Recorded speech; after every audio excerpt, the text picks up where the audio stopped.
Daniel 4-ാം അധ്യായം 1 മുതൽ 37 വരെയുള്ള വാക്യങ്ങൾ. നെബൂഖദ്നേസർ രാജാവ് സർവ്വഭൂമിയിലും പാർക്കുന്ന സകല വംശങ്ങൾക്കും ജാതികൾക്കും ഭാഷക്കാർക്കും എഴുതുന്നത്: നിങ്ങൾക്ക് സുഖം വർദ്ധിച്ചു വരട്ടെ. അത്യുന്നതനായ ദൈവം എങ്കിൽ പ്രവർത്തിച്ച അടയാളങ്ങളും അത്ഭുതങ്ങളും പ്രസിദ്ധമാക്കുന്നത് നന്നെന്ന് എനിക്ക് തോന്നിയിരിക്കുന്നു. അവന്റെ അടയാളങ്ങൾ എത്ര വലിയവ, അവന്റെ അത്ഭുതങ്ങൾ എത്ര ശ്രേഷ്ഠമായവ. അവന്റെ രാജ്യത്വം എന്നേക്കുമുള്ള രാജ്യത്വവും അവന്റെ ആധിപത്യം തലമുറ തലമുറയായുള്ളതും ആകുന്നു.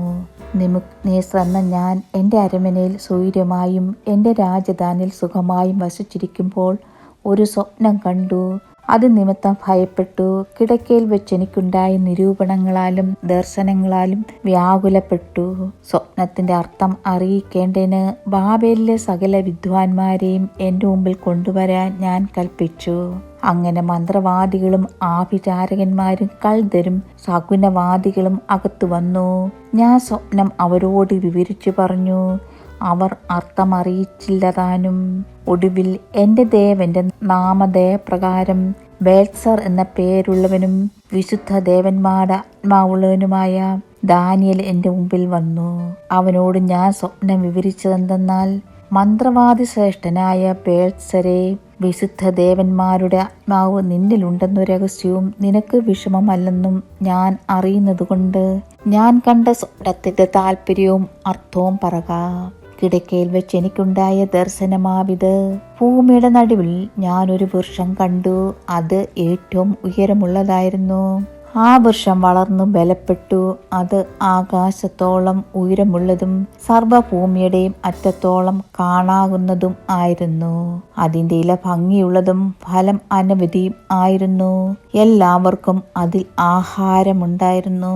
കാട്ടുമൃഗങ്ങൾ അതിൻ്റെ കീഴെ തണലിളച്ചു വന്നു. ആകാശത്തിലെ പക്ഷികൾ അതിന്റെ കൊമ്പുകളിൽ വസിച്ചു.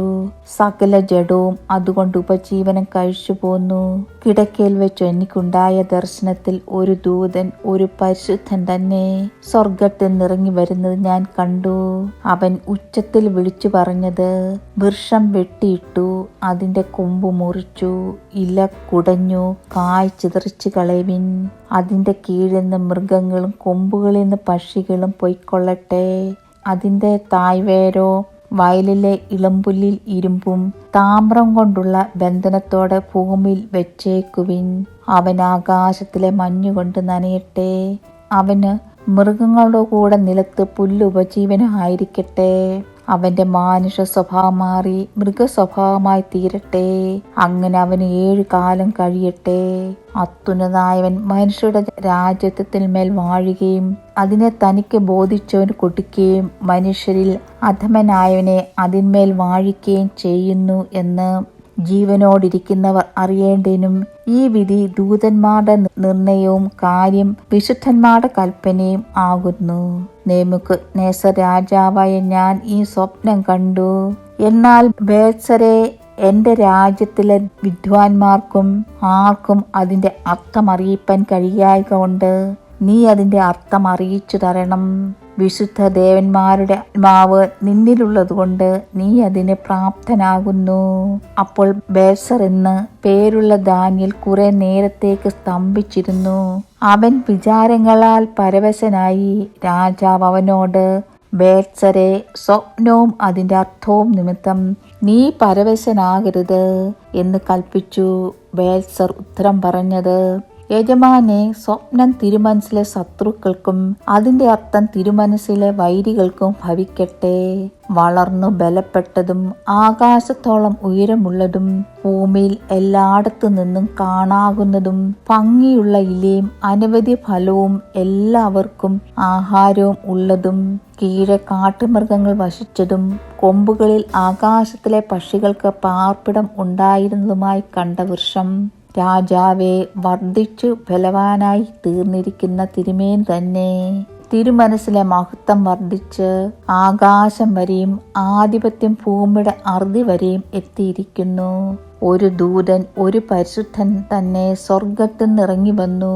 വൃക്ഷത്തെ വെട്ടിയിട്ട് നശിപ്പിച്ചു കളയുവിൻ. എങ്കിലും അതിൻ്റെ തായ് വേർ വയലിലെ ഇളംപുല്ലിൽ ഇരുമ്പും താമ്രം കൊണ്ടുള്ള ബന്ധനത്തോടുകൂടെ ഭൂമിയിൽ വെച്ചേക്കുവിൻ. അവൻ ആകാശത്തിലെ മഞ്ഞുകൊണ്ട് നനയട്ടെ. അവൻ 7 കാലം കഴിയുന്നത് വരെ അവന്റെ ഉപജീവനം കാട്ടുമൃഗങ്ങളോടു കൂടെ ആയിരിക്കട്ടെ എന്നിങ്ങനെ പറയുന്നത് രാജാവ് കണ്ടുവല്ലോ. രാജാവേ, അതിന്റെ അർത്ഥം ഇതാകുന്നു: എന്റെ യജമാനായ രാജാവിന്റെ മേൽ വരുന്ന അത്യുന്നതനായവന്റെ വിധി ഇതുതന്നെ. തിരുമേനിയെ മനുഷ്യരുടെ ഇടയിൽ നിന്ന് നീക്കിക്കളയും.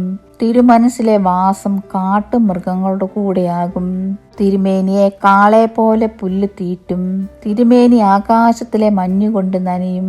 മനുഷ്യരുടെ രാജത്വത്തിന്മേൽ അത്യുന്നതനായവൻ വാഴുകയും അതിനെ തനിക്ക് ബോധിച്ചവൻ കൊടുക്കുകയും ചെയ്യുമെന്ന് തിരുമനസ്സുകൊണ്ട് അറിയുന്നത് വരെ 7 കാലം കഴിയും. വൃക്ഷത്തിന്റെ താവേർ വെച്ചേക്കുവാൻ അവർ കൽപ്പിച്ചതോ വാഴുന്നത് സ്വർഗമാകുന്നെന്ന് തിരുമനസ്സുകൊണ്ട് ഗ്രഹിച്ച ശേഷം രാജത്വം തിരുമേനിക്ക് സ്ഥിരമാകും എന്നത്രേ. ആകയാൽ രാജാവേ, എന്റെ ആലോചന തിരുമനസ്സിലേക്ക് പ്രസാദമായിരിക്കട്ടെ. നീതിയാൽ പാപങ്ങളെയും ദരിദ്രന്മാർക്ക് കൃപ കാട്ടുന്നതിനാൽ അകൃത്യങ്ങളെയും പരിഹരിച്ചു കൊള്ളുക. അതിനാൽ പക്ഷെ തിരുമനസ്സിലെ സുഖകാലം ദീർഘമായി നിൽക്കും.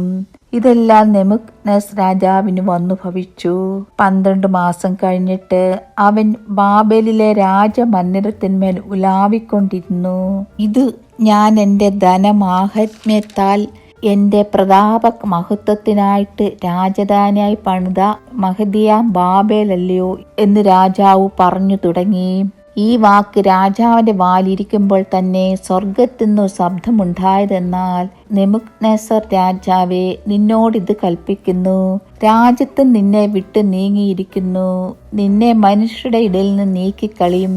നിന്റെ പാർപ്പ് കാട്ടിലെ മൃഗങ്ങളോട് കൂടെ ആയിരിക്കും. നിന്നെ കാളെ പോലെ പുല്ല് തീറ്റും. അത്യുന്നതനായവൻ മനുഷ്യരുടെ രാജ്യത്തിന്മേൽ വാഴുകയും അതിനെ തനിക്ക് ബോധിച്ചവന് കൊടുക്കുകയും ചെയ്യുന്നു എന്ന് നീ അറിയുന്നത് വരെ നിനക്ക് 7 കാലം കഴിയും. ഉടൻ തന്നെ ആ വാക്ക് നെബൂഖദ്നേസറിന് നിവൃത്തിയായി. അവനെ മനുഷ്യരുടെ ഇടയിൽ നിന്ന് നീക്കിക്കളഞ്ഞു. അവന്റെ രോമം കഴുകന്റെ തൂവൽ പോലെയും അവന്റെ നഖം പക്ഷിയുടെ നഖം പോലെയും വളരുന്നത് വരെ അവൻ കാളയെന്ന പോലെ പുല്ല് തിന്നുകയും അവന്റെ ദേഹം ആകാശത്തിലെ മഞ്ഞുകൊണ്ട് നനയുകയും ചെയ്തു. ആ കാലം കഴിഞ്ഞിട്ട് നെബൂഖദ്നേസർ എന്ന ഞാൻ സ്വർഗത്തേക്ക് കണ്ണുയർത്തി എൻ്റെ ബുദ്ധിയും എനിക്ക് മടങ്ങി വന്നു. ഞാൻ അത്യുന്നതനായവനെ വാഴ്ത്തി എന്നേക്കും ജീവിച്ചിരിക്കുന്നവനെ സ്മരിച്ച് ബഹുമാനിക്കുകയും ചെയ്തു. അവന്റെ ആധിപത്യം എന്നേക്കുമുള്ള ആധിപത്യവും അവന്റെ രാജ്യത്വം തലമുറ തലമുറയായുള്ളതും അല്ലോ. അവൻ സർവഭൂവാസികളെയും നാസ്തിയായി എണ്ണുന്നു. സ്വർഗീയ സൈന്യത്തോടും ഭൂവാസികളോടും ഇഷ്ടം പോലെ പ്രവർത്തിക്കുന്നു. അവന്റെ കൈ തടുപ്പാനോ നീ എന്തു ചെയ്യുന്നു എന്ന് അവനോട് ചോദിപ്പാനോ ആർക്കും കഴിയുകയില്ല. ആ നേരത്ത് തന്നെ എൻ്റെ ബുദ്ധി മടങ്ങി വന്നു. എൻ്റെ രാജ്യത്തിന്റെ മഹത്വത്തിനായി എൻ്റെ മഹിമയും മുഖപ്രകാശവും മടങ്ങി വന്നു. എൻ്റെ മന്ത്രിമാരും മഹത്തുക്കളും എന്നെ അന്വേഷിച്ചു. ഞാൻ എൻ്റെ രാജ്യത്വത്തിൽ യഥാസ്ഥാനപ്പെട്ടു. ശ്രേഷ്ഠ മഹത്വം എനിക്കധികമായി സിദ്ധിച്ചു. ഇപ്പോൾ നെബൂഖദ്നേസർ എന്ന ഞാൻ സ്വർഗസ്ഥനായ രാജാവിനെ സ്തുതിച്ചു പുകഴ്ത്തി ബഹുമാനിക്കുന്നു. അവന്റെ പ്രവൃത്തികളൊക്കെയും സത്യവും അവന്റെ വഴികൾ ന്യായവുമാകുന്നു. നിഗളിച്ച് നടക്കുന്നവരെ താഴ്ത്തുവാനും അവൻ പ്രാപ്തൻ തന്നെ. ദൈവമേ, സ്തുതി നിനക്ക് യോഗ്യമാകുന്നു. മാറിക്കുമോ?